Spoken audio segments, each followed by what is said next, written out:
Good afternoon and Merry Christmas from me, Beth, the Spiral Path Witch. And I just wanted to pop in this afternoon. I have like a little bit of time before I have to run off and do some of my afternoon work. I am pet sitting this week for the holidays for a number of clients, and I haven't been as busy as Thanksgiving by choice. And most of my clients, except for one, well, two technically, um, are cats. So it's been pretty laid back holiday work wise, which has been nice. I do have my little friend over here, which I'll share with you in a few minutes. You may have seen her in another video. My little corgi for Christmas friend, Lucy. She stays with me. I think this is our third Christmas together while her owner travels to see family out of state. And she's one of my Monday through Friday regulars that I've had for a number of years. So she's kind of a part of the family. So I just wanted to get on here. I was thinking this morning when I was out driving to my clients that it's my first, I was alone on Thanksgiving, but for me, Thanksgiving isn't as big of a lonely holiday to be alone. I haven't really gone and done the big family Thanksgiving in a number of years since we moved, at least especially since we moved to Tennessee. So, but this morning was different because it was Christmas and it is Christmas.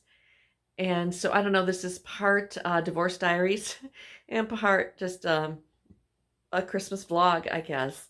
And I had a moment this morning in my car where I did get a little depressed, a little sad, thinking how different today is than other Christmases of years past. Christmas has been a bit of a two-sided coin for me for many, many, many years. I have fond memories growing up of Christmas and time with my family and Christmas mornings and Christmas afternoons for the big family dinner with my cousins and my aunts and uncles and grandma and grandpa and things like that over the years, but there is still a little bit of childhood stuff from Christmas that's there, but I've worked through most of that. Most of my Christmas angst comes because for many, many, many years, all through college and the early part of my marriage, and then later on in my life after my kids got a little older, I was a retail slave. And so the Christmas holidays were always just leading up to the Christmas holidays were so stressful, so much work, no time to do all the Christmas things I wanted to do and all those things. And have many, many wonderful Christmas memories with my family as they grew up. But also Christmas meant we lived out of state from our parents. So Christmas always meant a lot of road trip traveling with young children and arranging, and I don't know, it was just not sleeping in your own bed. I always wanted to make a point that my kids woke up in their own beds at their own house on Christmas morning. So sometimes that meant 2 separate trips to 2 separate family Christmases. And we're talking 6-hour, 8-hour drives, depending on where we were going. So all of that said, this Christmas was very different. I'm here in my little house. I'm alone. I didn't put up a tree. I've had my little mini Christmas celebrations with my family and sent my gifts off to my daughter in Michigan and things like that, leading up to this, but nothing major, nothing big, no big parties. So it was different. And I had a moment in my car where I started to kind of well up, feeling, I guess, a little sorry for myself or a little depressed about Christmas, but depressed in a different way, just that this Christmas isn't like other Christmases. Now, what I have learned in my 54 years of life, and it's only been the last couple decades that I've really addressed this and worked on it, is that when I feel an emotion like that coming up, to instead of what I used to always do and was taught to do and expected to do as a young person, to stuff it down and, think of happy thoughts instead. But I let it come, and I let a few tears come, and I got home and I walked into my cute little house here and was greeted by my animal friends, and I realized I took a moment after I took a few moments to feel what I was feeling and acknowledge what I was feeling. I took a few moments to just look around here and say, this is the life you chose. And from here on out, every choice you make is your choice to make. I don't have a boss. I don't have a husband. I don't have young children at home demanding of my time. I have animals that demand of my time, but they're pretty forgiving. And of course I have clients, but I still set the rules for myself, for how I spend my money, how I spend my time, the hours I set for myself. And the fact that I'm alone on Christmas Day is all my choice. So that helped me kind of reframe things and feel a little better. But I wanted to share a little bit. Just like I said, I didn't really decorate for Christmas, but I did do a couple little decorations, which you will see my witchcrafting Yule crafts that I have been putting up. And they are part of a project that I have started working this fall, and we're really excited for 2022, working on with my sisters, called the Weird Sisters Under the Willow. And what we are doing, the Weird Sisters, now there are 3 of us, the 3 Weird Sisters. Our maiden name is Wood, so it's kind of a play on the name. And we grew up on a farm that had 2 huge willow trees in the backyard, and spent many a summer day and actually a winter day playing under those willow trees, because there was a low area in the lawn because it was a willow tree and it was a wet area that would freeze in the winter. And so sometimes as little Michigan farm girls, we would ice skate or slide around on that. It wasn't exactly a pond or anything, just a frozen mud puddle, but I have fond memories of it. And so that is a project that we have been working on since Mabon. We did Mabon, Samhain, and Yule, and we're looking forward already for Imbolc and Beltane, and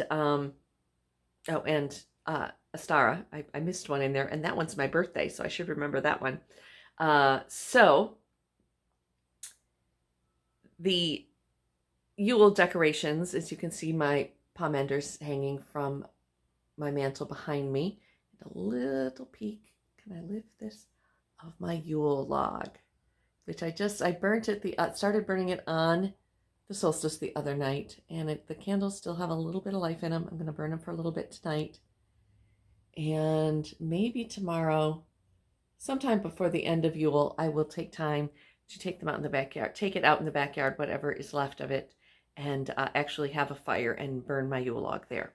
So that's the extent of my Christmas decorations right there, and my pomanders. And there's a little wooden bowl over here. Let's see if I can take you over here.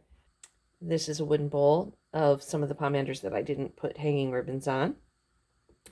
And a client gave me a box of Frango mints. And if you are a Chicagoan or a Midwesterner and you've ever been to Marshall Fields in the Christmas season, you know Frango mints, and they made me very, very happy.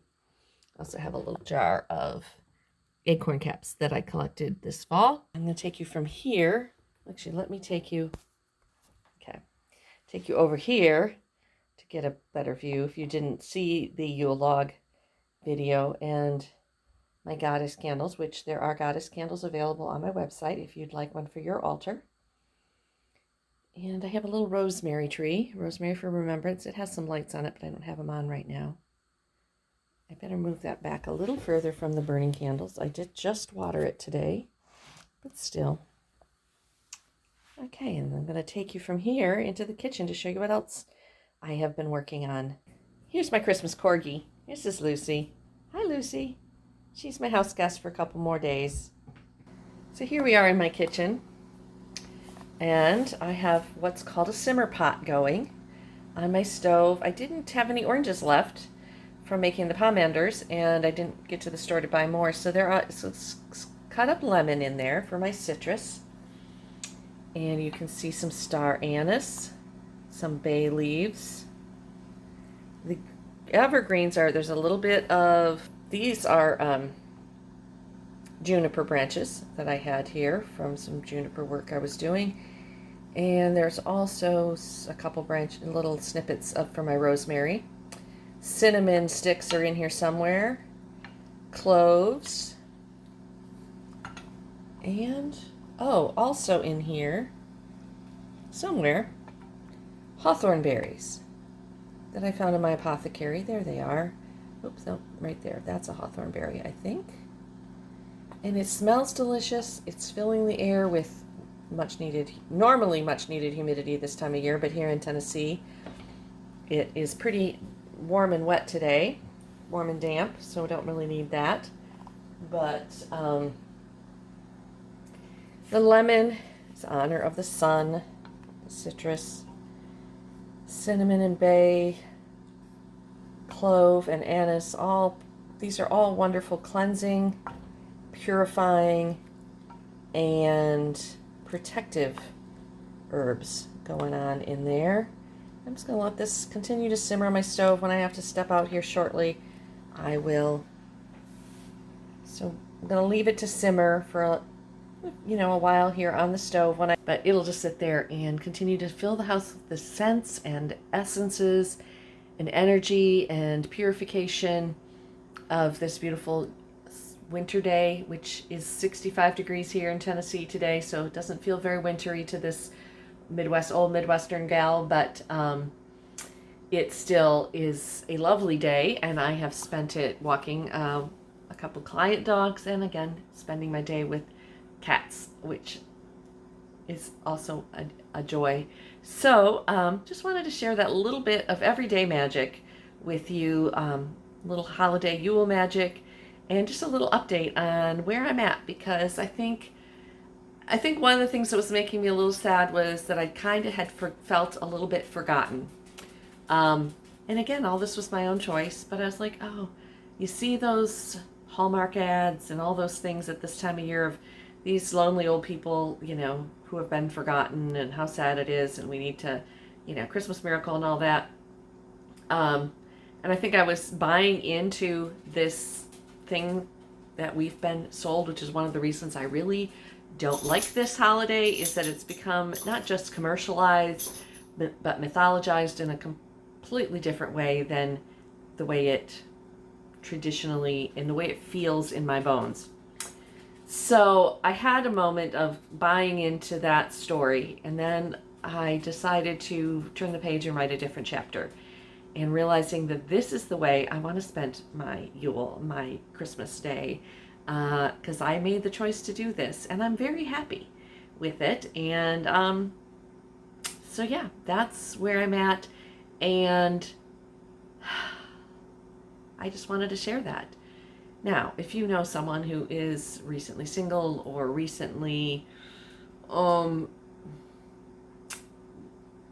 through grief, lost someone close to them, it is nice to reach out. So I was feeling a little forgotten and left out this morning, and I think, feeling like, oh, I wish I had been invited somewhere for dinner tonight, or, something like that, a little abandoned. But then I realized, well, that was the choice I made, and I'm not mad about it. But then as the day went on, I have received so many text messages, so many Facebook Messenger messages, so many messages through my work app, from clients, not just the clients whose animals I'm caring for this weekend, but clients that I've cared for their animals throughout the year, thanking me, wishing me a Merry Christmas, hoping, that I'm having a good time. They didn't forget me.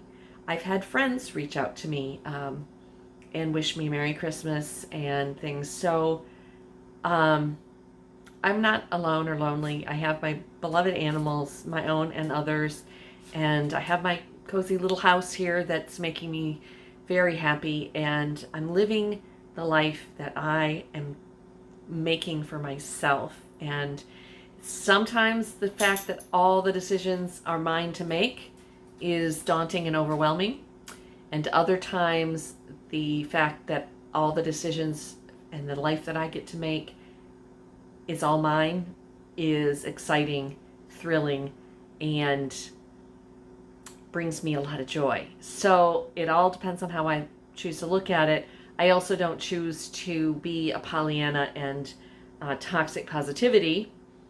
So like when those feelings come, I feel them, I acknowledge them, and I probe around a little bit around the edges, instead of saying, I'm not going to look at you because I don't want to feel sad, I don't want to feel lonely, I don't want to feel forgotten. I feel like, where is that feeling coming from?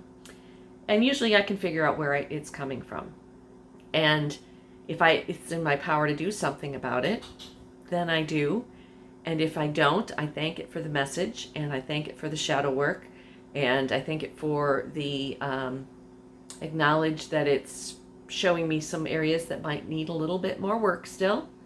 And then I get to work, either metaphorically to work on inner things or physically to work like, oh shoot, it's time for me to go. I gotta go take care of some cats, which is where I'm at right now.